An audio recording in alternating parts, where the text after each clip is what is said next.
Good morning everybody. আমি প্রণব দেবরাজ ব্লকের তরফ থেকে প্রত্যেককে স্বাগত জানাই আজকের আমার কন্টেন্টে।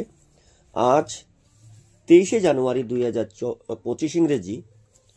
আজ আমাদের ভারতবর্ষের মহানায়ক সুভাষচন্দ্র বোসের আজকে 128তম জন্মদিবস।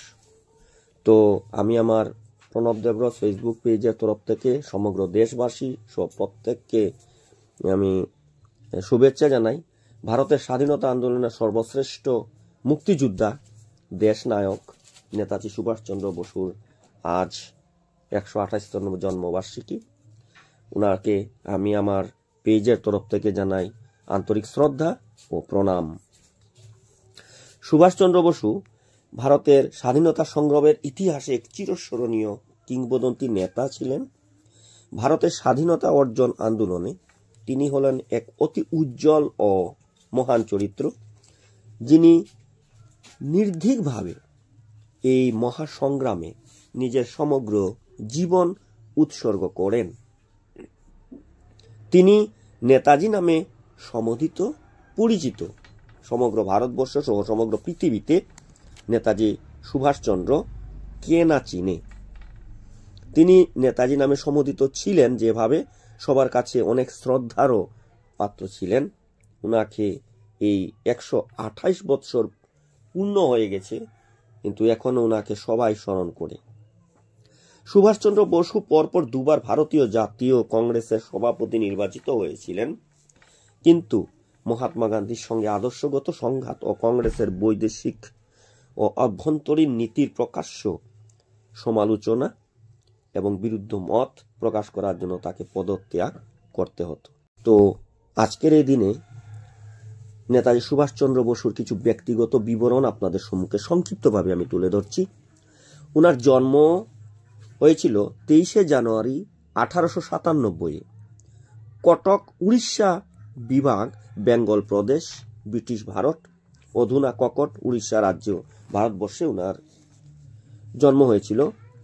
মৃত্যু ব্যাপারে বলবো অমীমাংসিত এবং বিতর্কিত, তবে 18 আগস্ট 1945-এ ভারত সরকার কর্তৃক স্বীকৃত, মানে অমীমাংসিত, অর্থাৎ ওনার মৃত্যু সম্পর্কে আজ অবধি কেউ কিন্তু কিচ্ছু এখনো নির্দিষ্টভাবে বলতে পারেনি যে উনি আছেন কি উনি পৃথিবীতে নেই। নাগরিকত্ব বলবো উনি ব্রিটিশ ভারতীয়, জাতীয়তা ব্রিটিশ ভারতীয়, রাজনৈতিক দল ফরওয়ার্ড ব্লক, অন্যান্য রাজনৈতিক দল ভারতীয় জাতীয় কংগ্রেস। নেতাজি সুভাষচন্দ্র বসুর মাতার নাম ছিল প্রভাবতী দত্ত, পিতা ছিলেন জানকীনাথ বসু। আত্মীয় স্বজন সবই বসু পরিবারের।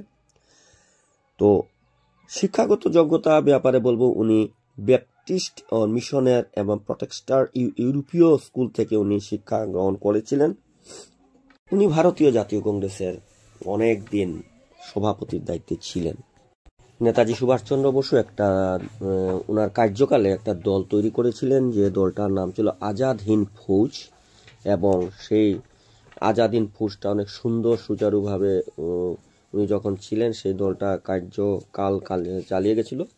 আর ওনার একটা স্লোগান ছিল, তোমরা আমাকে রক্ত দাও, আমি তোমাদের দেব স্বাধীনতা। এই কথাটা উনি চিরন্তন সত্য।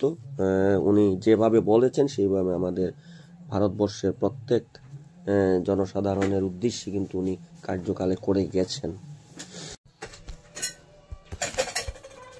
তো আমার সুপ্রিয় দর্শকগণ, আপনাদের সম্মুখে নেতাজি সুভাষচন্দ্র বসু উনার আত্মত্যাগ, সাহসিকতা, সিদ্ধান্ত ভারতকে ব্রিটিশ শাসনের হাত থেকে মুক্ত করেছিল। তিনি কেবল একজন স্বাধীনতা সংগ্রামী ছিলেন না, তিনি সবার কাছে অনুপ্রেরণা ও অবদান। ভারতীয়রা কখনো উনাকে ভুলবে না। তো আমি আমার প্রণব দেবরাজ ফেসবুক পেজের তরফ থেকে আজকের এই 128তম জন্মজয়ন্তী উপলক্ষে ওনাকে আমি আমার পেজের তরফ থেকে অনেক অনেক শ্রদ্ধা এবং ওনাকে প্রণাম জানিয়ে এখানে আজকে আমি বিরতি দিচ্ছি।